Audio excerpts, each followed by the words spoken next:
would say practice, practice, practice. There's just so much material. And if you're not practicing, it's hard to hone in on what you know, what you don't know. If you're not practicing, it's hard to get into that format that the bar is really testing in.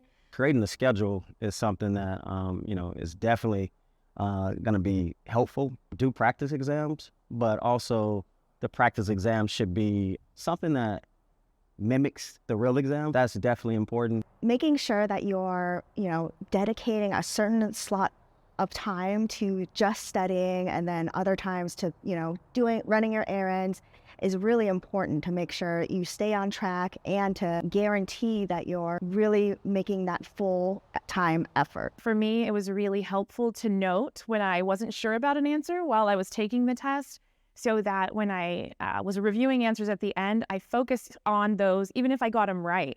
I wanted to go back and see why I got them right, so I wasn't going to make this same mistake and maybe guess the opposite way the following time.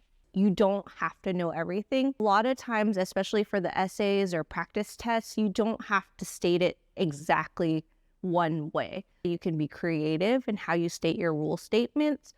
I think just the amount of material that I was able to memorize, given the sheer amount of material that you have to use to prep for the bar exam, I surprised myself when I remembered so much of that information that was part of the prep course, and it paid off. There's so many resources out there that if you just ask a friend or a peer on campus or elsewhere, they will probably have like a tip or something to share with you. Especially towards the end of bar prep, I think a lot of people get to this panic point where they hear that somebody's using a resource or somebody studies a certain way, and we start to worry that that's that make or break element of bar prep. And it's so important for me, knowing that. I kind of warn people about it now, because your success on the bar is really a result of what you do during the entire process. You just have to trust that you've put in the work and what you've done is the best for you. So the Academic Success Program, Dean Idadon sends out